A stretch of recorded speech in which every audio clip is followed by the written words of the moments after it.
मिश्री खिलाते हैं, नहीं खिलाते हैं। गुरु जी जो कहते हैं, मास्टर साहब जो पढ़ाते हैं, जो होम टास्क करके लाने देते हैं, जो बच्चा करता वो पढ़ने में तेज होता, बढ़िया रिजल्ट लाता, यही ना। जो गुरु कहते हैं उसको करता है। तब एक बच्चा पढ़ने के समय में सिनेमा देखता, एक बच्चा पढ़ने के समय में जाके फील्ड में क्रिकेट खेलता, रिजल्ट बढ़िया होगा। एक बच्चा क्या करता है, मास्टर साहब के फोटो लेके और उस पर जल चढ़ाता, पढ़ेगा बढ़िया से? नहीं पढ़ेगा। सीधा बात है। शिव को आपने क्या बनाया? मास्टर, गुरु, शिक्षक, ये ना बनाया। तो मास्टर साहब जो कहे हैं वो न करिएगा। आज तो क्लियर बात हुई है कि महादेव आपको कहा है कि जो बउआ करवे कर में तो दूसरा के समझाओ कि शिव गुरु रखे, यानी गुरु शिव से जोड़ो। इसके अलावे जो करते हैं आप बुड़बक बनाते हैं गार्जियन को, गांव वाला, घर वाला के, समाज के, और उसको क्या बुड़बक बनाइएगा? आप ही रह जाइएगा बुड़बक। वही क्रिकेट खेलने वाला, सिनेमा देखने वाला लड़का फेल करता है और जो गुरुजी का कहना मानता कलेक्टर बनता है। तो आपको महादेव का चेला बनना है, शिष्या बनना है, तो महादेव ने कहा है दूसरों को शिव गुरु से जोड़िए। तो पढ़ने के समय में फूल माला लेके मंदिर जाने से कोई लाभ मिलने वाला नहीं। क्लियर? अब आज दिन से ही काम नहीं करिएगा कि न चर्चा न धा दिए, एगो फोटो लगा के प्रसाद हुमाद, एगो थी क्या कहते हैं, अगरबत्ती जला रहे, तब पढ़े घड़ी अगरबत्ती जलाइएगा तो याद रहेगा? नहीं रहेगा, भूल जाइए।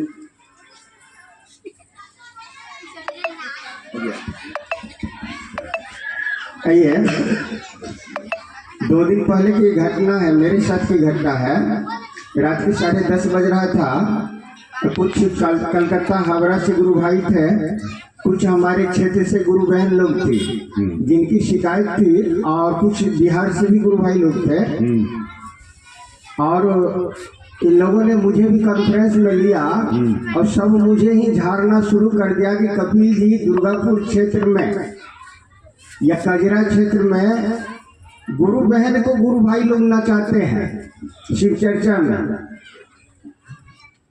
क्या ये गुरु बहन को नचाना उचित है? और वहाँ के गुरु बहन अभी है यहाँ उपस्थित, जो गुरु बहन ने शिकायत की थी वो गुरु बहन भी यहाँ है, उनको भी बुला लिया है। तो क्या गुरु बहन को एक गुरु भाई नचावे शिव चर्चा में, क्या ये उचित है? समझाने का प्रयास। हम तो अभी बोले जी, न बोले हैं कि शिव चर्चा के नाम पर भजन गाए, रुपया कमावे, नाचे कूदे, यूट्यूब बनावे, पैसा कमावे। पैसा कमाने के लिए तो दुनिया खाली है। डाइनो एगो करेजा खाती है, ललका ढुलवा, तो ये घर छोड़ के नहीं। तो साहब कही थे कि आप पैसा कमाते हैं, जीवन यापन करने के लिए जरूरी है, शिव शिष्यता को छोड़ के, महादेव को छोड़ के दूसरा जगह कमा लीजिए, महादेव को मत बेचिए। एक शिव शिष्य, किसी की माँ बहन भी है शिव शिष्या, किसी की पत्नी भी है, कोई गुरु भाई है, किसी के पिता भी है, किसी के बेटा भी है, किसी के भाई भी हैं, किसी के बाबा भी हैं। तो आपको सारी जिम्मेदारी निर्वहन करना होगा। आपका पोता यह न कह दे कि बाबा शिव चर्चा की जी थी, बाबा हमारे मंचवे पर से नाचो। आपकी बेटी, आपका बेटा यह न कह दे कि हमार मम्मी शिव चर्चा में की जैतो, शिव चर्चा में जाके नाचो और से रुपया आवो तब घर चलो। कोई आदमी शिव को गुरु मानेगा? नहीं मानेगा। कहेगा शिव चर्चा नहीं करता है, सब रुपया कमाता है, खेल करता है। तो वैसे कार्यक्रम में आपकी बात माने तो ठीक, और नहीं माने तो आप लोग मत जाइए, वैसे कार्यक्रम में मत जाइए। ज्ञान के लिए ना, दया के लिए महादेव के कार्यक्रम में जाते हैं ना, जो मिलेगा ही नहीं। तो ऑर्केस्ट्रा तो दुनिया भर का खुला हुआ, जाए लोग देखे। वैसे कार्यक्रम में हम लोग नहीं जाएंगे, हम झगड़ा नहीं करेंगे, हम शिव के शिष्य हैं, हम लोगों को समझाएंगे कि हम भी नहीं जाएंगे, आप भी मत जाइए। यदि बात नहीं मानते हैं तो हम शिव के शिष्य हैं, हम किसी से झगड़ा करने नहीं आए। जानते हैं औरंगाबाद में ही काम हुआ था, पूरा नया छत 1 साल का बना हुआ, 5 इंची मोटा ढलैया टोटल गिर गया, 5 गुरु बहन मर गई नाचने वाली। अगला साल घटना घटा है। इसलिए आपको अपना जान प्यारा है, बेटा प्यारा है, पति प्यारा है, तो ये सब गंदा काम मत करिए, अपराध है। सजग शिव शिष्यों को कैसे गुरु काज करना चाहिए हम बताते हैं।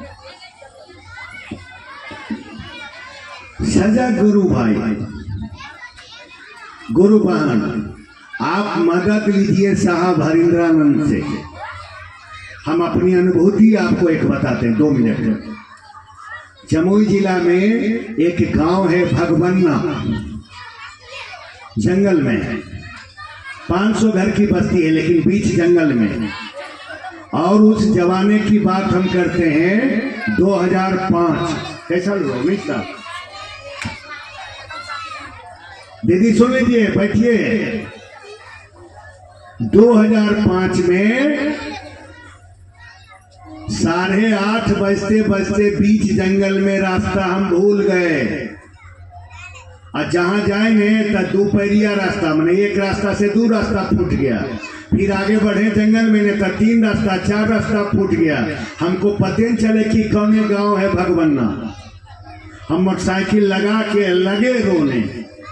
उम्र कम थी, 20 साल पहले हम क्या होंगे अंदाजा लगा लीजिए, 22-23 साल के थे हम लगे जंगल में रोने।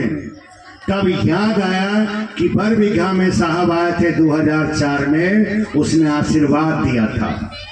अनाधिकार शिव शिष्य हरिंद्रानंद आपको आशीर्वाद देता है कि गुरु कार्य में घनघोर जंगल हो या आधी रात, घनघोर जंगल हो या आधी रात, जहां खोजोगे मैं मिलूंगा। ई लाइनमा हमको याद पड़ गया। जैसे मन कहा कि हरिंद्रानंद भी झूठ बोलता है। ये कहा था कि रात में मिलेंगे और जंगल में मिलेंगे, तो रतियो है या जंगलो है। अब हम किने जाए, घरों जाए के उपाय नहीं। तब मैंने देखा कि वही हरिंद्रानंद कुर्ता पैजामा और टोपी पहन करके आगे आगे पैदल चल रहे थे, और पीछे पीछे मेरी मोटरसाइकिल। भगवन्ना गांव में शिव चर्चा स्थल पर पहुंच गए। हरिंद्रानंद जी गायब हो गए। मेरे जैसा घटिया आदमी उनको प्रणाम भी नहीं किया, याद ही नहीं रहा, भूल गए। चर्चा हुई, 2 बजे रात में हम लोग भोजन करने बैठे, खिचड़ी बनता था उस समय, खाना खा रहे थे। तभी महादेव यादव ने कहा कि भैया कैसे आए रास्ता में, ये तो नेक्सलाइट एरिया, रात में कोई मिला नहीं था, कैसे आए। तब याद पड़ा कि हरिंद्रानंद साहब हमको यहाँ पहुँचाए। ख्याल रखिएगा, डरिएगा मत। आपके गुरु शिव की दया तो आपके साथ है।